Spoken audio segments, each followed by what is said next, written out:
The 2019 NFL Combine was a whirlwind. High Huddle, 247 Sports was there in force, with both myself and Zack Kelberman on site in Indianapolis to cover the Combine.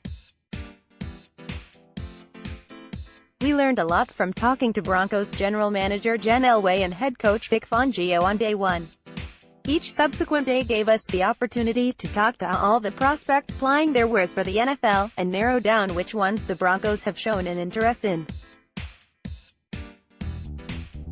There are specific positions the Broncos seem to be focusing their attention on at the Combine. We can read too much into each informal or formal meeting between a team and a prospect, but each one is a breadcrumb on the trail we can follow. All bets are off on what will happen in the Broncos' 2019 offseason. Don't miss out on any news and analysis. Take a second to sign up for our free Broncos newsletter, delivered 3 times daily. Since I was there, I'm going to share with you what my biggest takeaways from the Combine were, as it relates to the Denver Broncos. Let's jump into it. John Elway confirmed on Wednesday that the Broncos do indeed plan on exercising the options of both Derek Wolfe and Wr. Emmanuel Sanders. They're good football players, Elway said. That's why we plan on exercising. They are different situations, but we're planning on exercising both of those. Sanders has been the subject of much trade speculation, and if you want the full scoop on why we probably shouldn't close the door on the possibility of Sanders still being dealt, sign up for a MHH 247 Sports VIP subscription and learn how many teams have called the Broncos about his availability. Call it a smokescreen, which is how I view it, but Broncos team mouthpiece Mike Kliss reported on Monday that the Broncos aren't expected to take a QB at pick 10. On Wednesday, though, Elway wouldn't rule out the possibility, saying that there is some QB talent in this class. We're still in the process of studying them, Elway said. We'll keep looking at them. I think that there are a lot of people excited about next year's class. But we're going to spend the time on this year's class and see where we come out on that. I think there's some good players in this draft, too. The Broncos have been trying since the Senior Bowl to convince the league that they're not in the QB market in the top 10. Why are they trying so hard? Vic Fangio would definitely like Matt Parody back, and John Elway echoed that a few hours later from the podium. The fly in the ointment, however, is that Parody knows that he'll find big money on the open market when free agency opens March 13th. We are, but we'll have to see where Matt falls, Elway said. We've told him that we would like to have him back, but he's coming off of a pretty significant injury. We have to evaluate that process. Matt has been a great warrior for us for 4 years. But obviously, with the injury that he did have, that changes the thought process. We'll have to see where that falls. The Broncos are worried about his injury, hips and broken leg, but the real holdup has been money. Denver reportedly lowballed Parody in December. He's cruising for the open market. Amani Oruwariye. The Broncos met with a few cornerbacks at the Combine.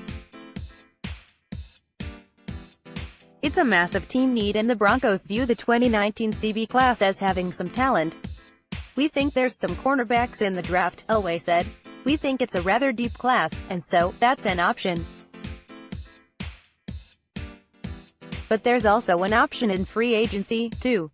Obviously, we know with Chris Harris Jr. coming back that we've got a solid no.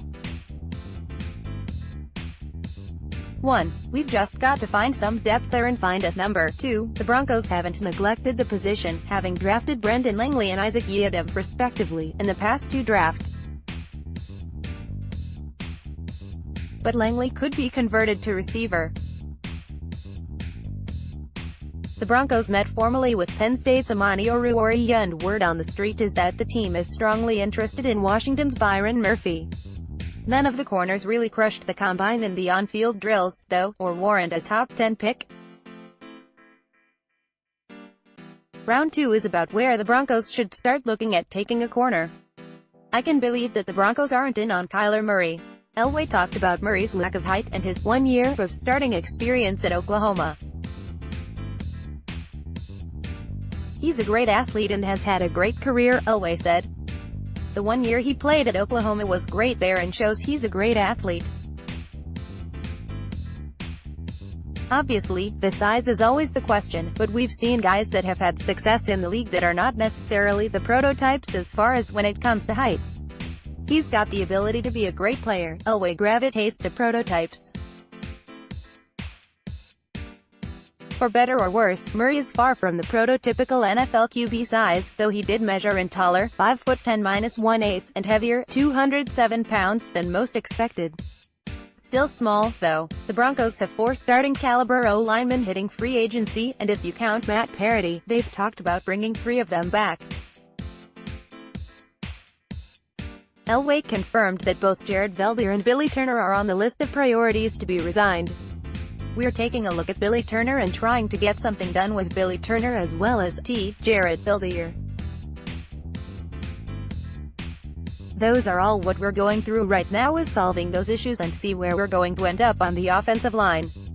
But Ron Leary is coming back. He'll be coming off the Achilles, but he is coming back. And so with Parody being hurt, those are all the scenarios that we're going through right now." The Broncos have just Jake Butt and Troy Fumagalli under contract at tight end for 2019. They haven't neglected the position, exactly, having invested back-to-back 5th-round picks in 2017 and 2018. It's probably a safe wager to assume that 2019 will make it 3 straight. "Perhaps 3's the charm. We've been trying to address that every year," Elway said. "That's a tough position now, especially when you're talking about an inline guy that is a blocker but can also be a good pass receiver.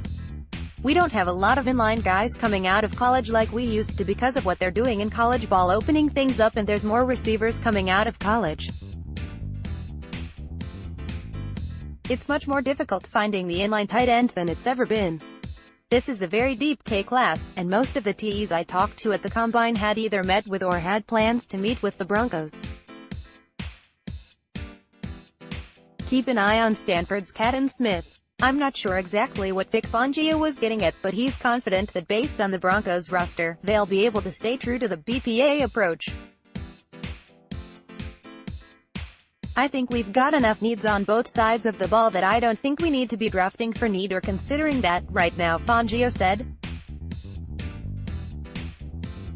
"Overall, I think the draft will play itself out with the best player available." Was he saying that the roster is so porous that the Broncos might as well go BPA across the board? Sounds like it to me. The truth is, teams typically go BPA at the positions they've prioritized on draft day. Fans have questioned whether Josey Jewell will have a place in Fangio's defense, because he showed some issues in coverage as a rookie last year.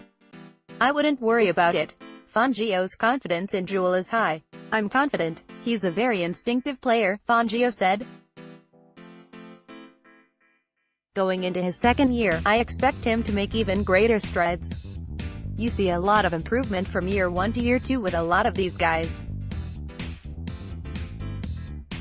Fortunately, he's had a lot of playing time last year, so I expect him to improve." Jewell could be one of the greatest beneficiaries to the Fangio hire. Courtland Sutton was a 2nd-round pick last year, and started off his rookie year with a bang. He was so good that the Broncos dealt Demaryius Thomas ahead of Week 9.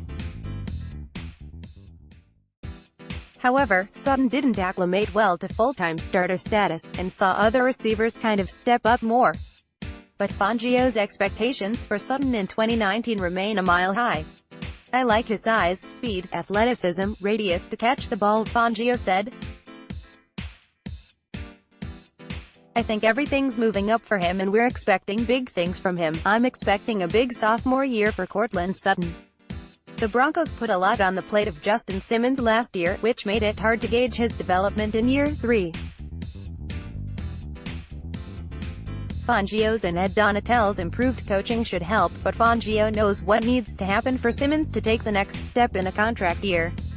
"There's so much on a safety's plate," Fangio said. "To improve, there are many facets. Just play recognition? No. 1. Play entry. Number 2. Making plays on the ball, tackling. He's going to have to learn a new system now. There are a lot of areas to improve. Keeping Simmons as the free safety, the single high center fielder, should allow him to roam and range and do what he does best. And just in the nick of time. Many have speculated at how the arrival of Vic Fangio could shake things up on the roster. Do the Broncos have all the pieces needed to operate Fangio's scheme at a high level? If not, where are the holes? We could use help at all three levels, which is good and bad, Fangio said. It's good from the standpoint that it leaves you open for the draft. You're not tied to one position. It's not as good because you've got needs at all three levels. I think we can shore those needs rather quickly and hopefully get it going back in the right direction. Between free agency and the draft, look for the Broncos to target off-ball linebacker, cornerback and interior D-line. This ties to what Mike Klis tweeted on Monday, but it was an earlier tweet from the weekend reporting that Denver didn't meet with any of the Big Four QBs in this class at the Combine, which includes Kyler Murray, Dwayne Haskins, Drew Lock and Daniel Jones. Don't read too much into that, though, as the Broncos have already focused on Lock and Jones. The Broncos will have 30 allotted headquarters visits between now and the draft, in which prospects they're interested in can be met with and evaluated closer. Again, the Broncos are trying hard to make the NFL believe they're out on QB at pick 10, which means that they're actually in on QB at pick 10. You never know how the top 10 of the draft is going to shake out. Even if the Broncos have their eye on a QB, Drew Lock, at pick 10, there's a chance he won't be there. So, just in case, the Broncos met with a lot of quarterbacks at the Combine who project early day 2 to early day 3. Denver met with Brett Rypien, or Greer, Jarrett Stidham and even a late-rounder like Gardner Minshew, among others. The Broncos will draft at least one QB this year. The question is, when? Jalen Jelks, with only one exception, every off-ball linebacker I talked to at the Combine had either met with or had plans to meet with the Broncos. The only one who didn't was Michigan's Devin Bush. The Broncos also pushed hard to meet with the defensive line class, and a few edge rushers projected to go early day 3. The edge rushers they met with were all players who could come in and be depth, rotational players behind Von Miller and Bradley Chubb, and maybe be developed into something more, like Jalen Jelks, Darryl Johnson, Jordan Brailford and Emmett Egbuel. I asked the prospects I talked to what type of questions the Broncos seemed most keen to have answered. The defensive prospects, especially, all said that Denver wanted to test their football IQ. Sometimes that meant putting guys on the whiteboard to draw up X's and O's, while other times it meant having the prospects look at their own college film, or even the Broncos film, to explain what they saw. The Broncos asked Utah LB Cody Barton to do it all. Last year's draft class clearly reset Denver's priorities as it relates to prospects. They're looking for players with high football IQ, leadership, motor and passion for the game, just as much as talent. Boston College's Zach Allen lit up when I asked him about the Derek Wolfe comparisons he gets. The Big D lineman told me that he's been studying Wolfe from afar for a long time. I've gotten that comparison a lot. Allen said Saturday. I've seen him a lot. Our 3-4 front was the same 3-4 front the Broncos run, kind of that odd front where you have a 0 tech and 2 4-eyes. And that 4-eye, I had a lot of success with my junior year and I watched basically everything he did out of it just because he's one of the better 4-eyes in the league. Depending on how the board falls, I'd love it if the Broncos came away with Zach Allen in round 2. He's a player cut from the same cloth as Wolfe. Devin White did everything he could to talk up John Elway and the Broncos at the podium. He said that Elway only drafts playmakers, which we know is a stretch. Elway has drafted a lot of playmakers, most definitely. But White knows where the Broncos are picking. He's a smart dude. And he wants to fall no further than pick 10 in the 2019 draft. If he's there, it'll be hard for the Broncos to pass on White. Unless Drew Lock is also on the board, I couldn't see Denver passing on White at 10, if he's still there, but it sounds like Tampa Bay likes White at pick 5. Remember this name, Renell Wren. He's a big D lineman from Arizona State. The Broncos have shown a unique interest in him dating back to the Senior Bowl, and that only continued at the Combine, and will go even further to his pro day. "I met with them last night," Wren told me Saturday.